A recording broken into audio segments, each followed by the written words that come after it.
Radio Taïwan International, les joies de l'éco-construction. Bonjour à toutes et à tous, ici Sasa, bienvenue sur les ondes de RTI pour ce nouvel épisode des joies de l'éco-construction. Je suis heureuse de vous retrouver aujourd'hui pour vous parler de permaculture. En janvier dernier, j'ai eu la chance de suivre des cours de permaculture pendant 2 semaines à Taïwan et il y a des liens très étroits avec l'éco-construction. Donc nous allons approfondir ces sujets dans cette émission et la suivante, car il faudra bien 2 émissions tellement il y a de choses à dire. Les cours que j'ai suivis se sont déroulés chez Peter Moorhead et Jiang Huiyi à Dulan, sur la côte est de Taïwan, entre la mer et la montagne. Peter et Huiyi ont été formés à la permaculture auprès d'enseignants reconnus dans ce domaine et ils mettent en pratique la permaculture dans leur vie quotidienne depuis plusieurs dizaines d'années. Ils ont aussi fondé Earth Passengers, Passagers de la Terre, qui est l'une des organisations de formation à la permaculture les plus connues à Taïwan. Les cours se déroulent chez eux, et c'est vraiment bien, parce qu'après avoir expliqué la théorie, on peut directement voir comment ils la mettent en pratique, notamment à travers l'aménagement de leur terrain et la maison qu'ils ont construite. C'est une très belle maison, que vous pouvez d'ailleurs voir sur une vidéo que j'ai réalisée récemment pour la page YouTube de RTI en français. La structure de cette maison est en acier pour être conforme à la législation taïwanaise. Les murs que Peter et Huiyi ont construits eux-mêmes sont en terre. Au rez-de-chaussée, il s'agit de murs en bauge, c'est-à-dire des mottes de terre mélangées à du sable et de la paille qui sont empilés. Au premier étage, les murs sont plus légers et fins, ils ont été construits en torchis appliqués sur un quadrillage en bambou. Quant aux fenêtres, elles sont issues de la récupération.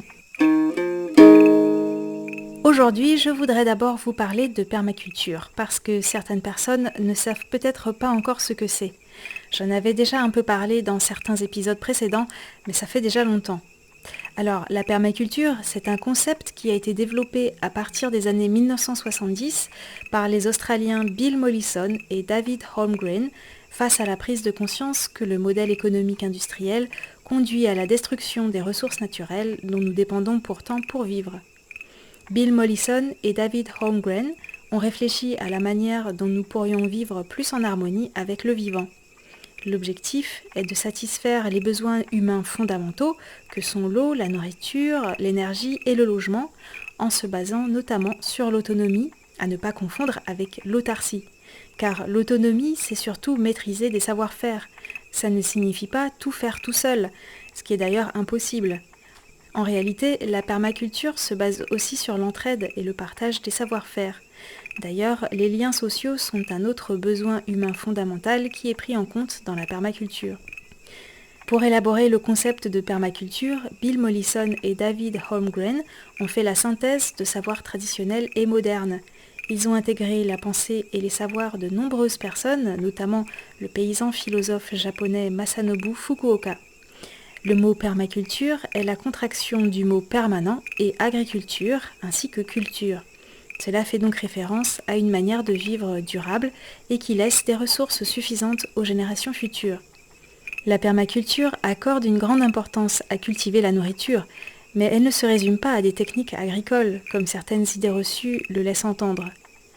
La permaculture, c'est plutôt un système de design, basé sur des principes et des outils. Ces principes peuvent être utilisés pour élaborer le design d'un terrain, d'une maison, d'un balcon et même d'un quartier si l'on habite en ville. Bien sûr, il n'y a pas de recette universelle qui fonctionne partout de la même manière. Ces principes doivent être adaptés en fonction du climat, des ressources et des cultures locales. Prenons l'exemple de la maison de Peter et Huiyi. L'objectif, c'est bien sûr de vivre confortablement, mais dans le cadre d'un mode de vie réellement durable. Donc, il y a aussi d'autres objectifs, notamment économiser l'énergie et utiliser les ressources efficacement. Par exemple, concernant les ressources en eau, Peter et Huiyi ont donc aménagé sur leur terrain des mares, afin que l'eau de pluie serve à nourrir les cultures du potager et crée un environnement favorable pour la forêt comestible qu'ils ont plantée. Quant à l'eau utilisée dans la maison, elle provient de l'eau de pluie, récupérée grâce à la pente du toit, puis filtrée. Les eaux grises, c'est-à-dire provenant de la douche et de la cuisine, sont évacuées vers des bananiers qui forment un système d'épuration naturelle. En permaculture, la maison est donc un élément qui est intégré dans un système circulaire. Je n'ai pas assez de temps pour vous présenter ici tous les principes de la permaculture. Si ça vous intéresse, vous pouvez vous renseigner par vous-même sur Internet ou encore mieux, lire les livres de Bill Mollison et David Holmgren. Dans cette émission, je vais plutôt laisser la parole à Huiyi, à qui j'ai justement demandé quels principes de permaculture elle et Peter ont utilisés pour construire leur maison. C'est l'occasion de faire le lien entre la théorie et la pratique. Dès le départ, nous nous sommes basés sur le principe d'observer et interagir parce que quand nous nous sommes installés sur ce terrain, on ne connaissait pas très bien notre environnement immédiat. Nous avons donc pris le temps d'observer l'ensoleillement, la direction du vent et surtout de quel côté venaient les typhons. Nous avons aussi observé d'où venait l'eau sur ce terrain, dans quel sens elle coulait en fonction de l'inclinaison de la pente, etc. C'est seulement une fois que nous avons étudié tous ces éléments que nous avons déterminé quel serait le meilleur emplacement pour construire la maison.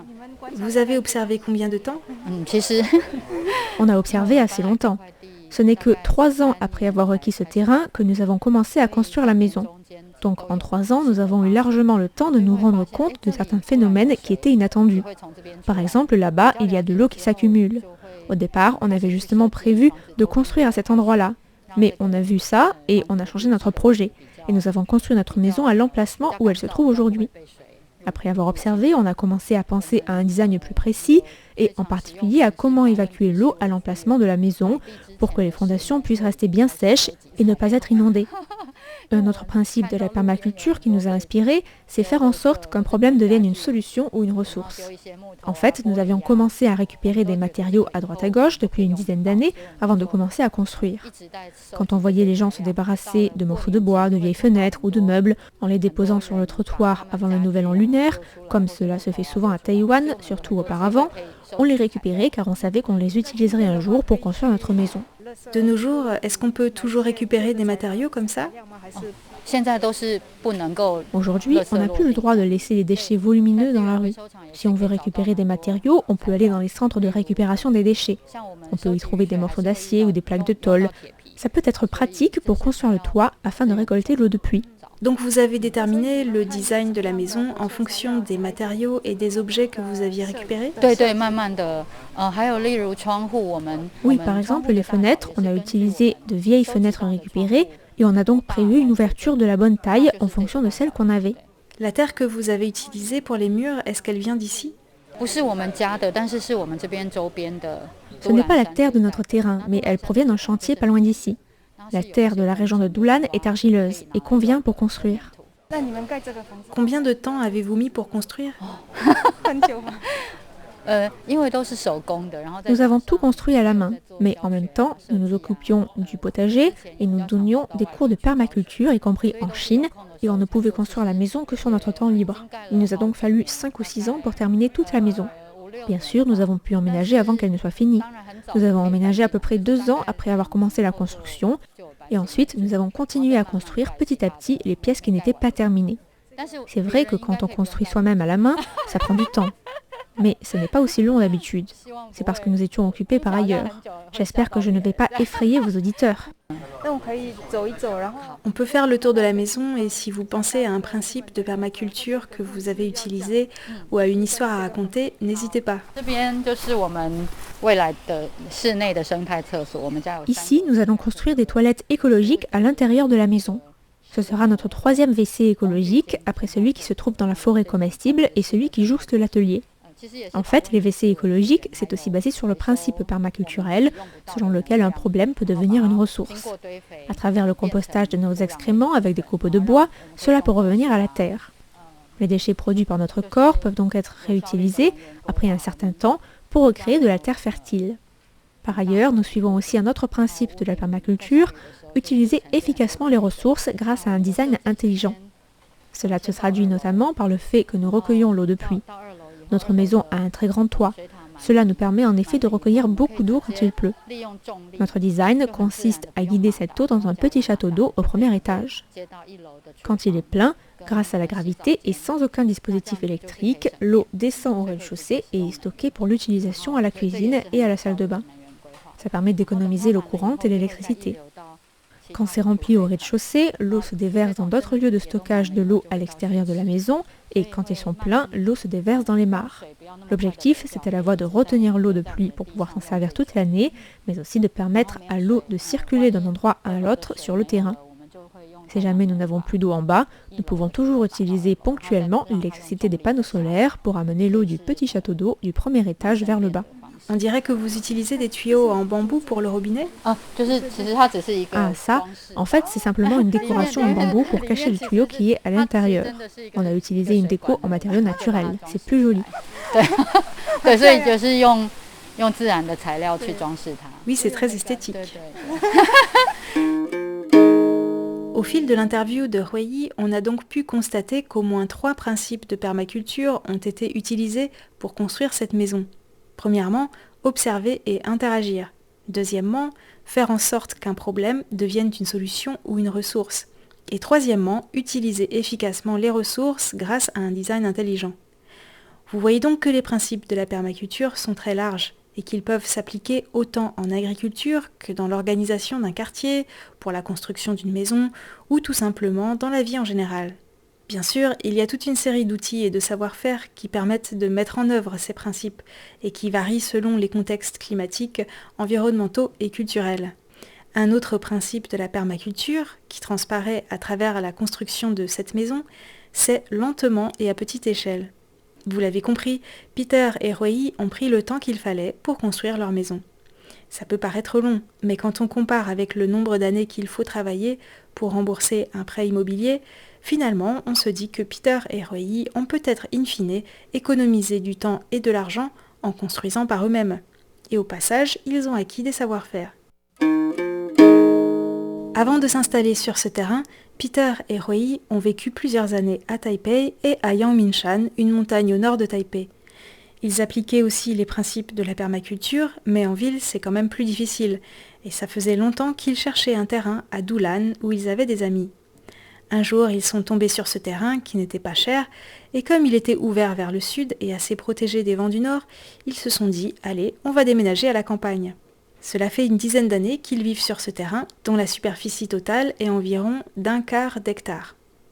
Avant leur installation, c'était une rizière, et il n'y avait aucun arbre. L'ancien propriétaire l'a vendu parce qu'il n'arrivait pas à y recueillir suffisamment d'eau. C'est difficile à imaginer, car aujourd'hui, il y a de la verdure partout, et grâce au potager et à la forêt comestible plantée par Peter et Huiyi, ils peuvent subvenir à la majorité de leurs besoins en alimentation pour eux-mêmes et aussi pour des stagiaires. Les mares permettent de ne jamais manquer d'eau. Bien sûr, tout le savoir de la permaculture, c'est justement ce qui permet de définir où il faut creuser ces mares en fonction de la topographie du terrain pour recueillir efficacement l'eau. Quant à l'eau et à l'électricité utilisées dans la maison, Peter et Huiyi sont aussi quasiment autonomes. Mais ça, on le verra la prochaine fois, car ça mérite des explications détaillées. Ne manquez donc surtout pas la suite de ce reportage mardi prochain. Radio Taïwan International, les joies de l'éco-construction.